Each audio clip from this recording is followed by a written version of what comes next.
Congresswoman, thank you for joining us. How would you frame today? Is this a victory for Julian Assange? I think it's a victory for free press, and I think it's a victory for truth. Many people followed his story closely for years and years, and I, for one, as an American, think it's appalling that he was arrested and held for so long. What he did was to reveal the truth about our government in particular, which I think needed to be exposed. And that's why many people see him as a hero. They see him as a true journalist. I think there can be a comparison made between a lot of the controlled media here in the United States. New York Times, for example, they release government information all the time, but it's only the information that the government willingly leaks to them. Julian Assange did the opposite. He leaked the government secrets that the American people and the world needed to know, but he just didn't have permission. It does appear that his freedom will come at the cost of a guilty plea. He will be a convicted felon in the United States. How do you feel about that as an American congressman? Actually, it's hard for me to make an opinion on it right now without seeing the details and reading what he has to plead guilty to. So I'm going to have to reserve my judgment until we have more information. Some of his supporters are already suggesting that they will continue lobbying for a presidential pardon. Is that something you would be supportive of, and is that something that the candidates running for president should be debating? I absolutely will lobby for a presidential pardon, and I'll tell you why. And I'm outspoken about it. I don't like the ways our government has conducted itself for decades now. When it comes to foreign policy, foreign wars, regime change, and furthermore. And our government has done all these things and forced the American people to pay for it with their hard-earned tax dollars. I know the American people. Americans don't support this.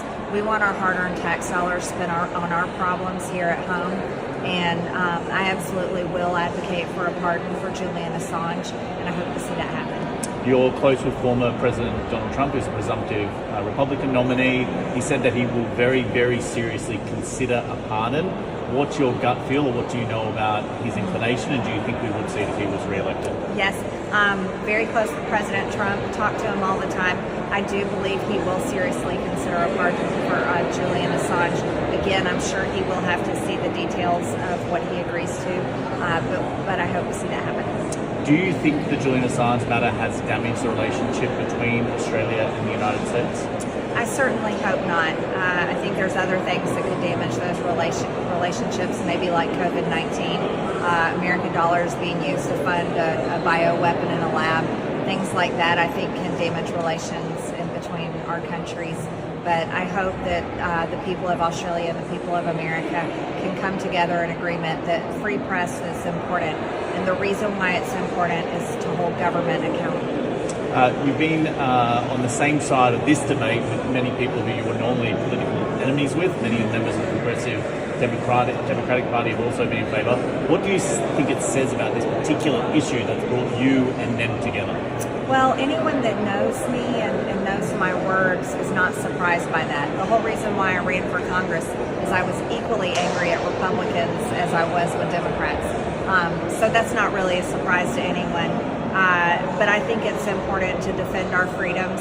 Sadly, the Democrat Party and I would argue Republicans have both gotten away from that. One of the loudest critics of this deal has been the former Vice President Mike Pence, who says that this is a terrible deal and that it shouldn't, and Julian Assange shouldn't have his freedom. What do you say to him? Well, I would say he works for the deep state, similar to Mike Pompeo and others. Those are the Republicans I disagree with the most. So I disagree with him. Congresswoman, thank you so much for your time. Is there anything else you want to say? No, thank you. I hope it works out well for Julian and his family.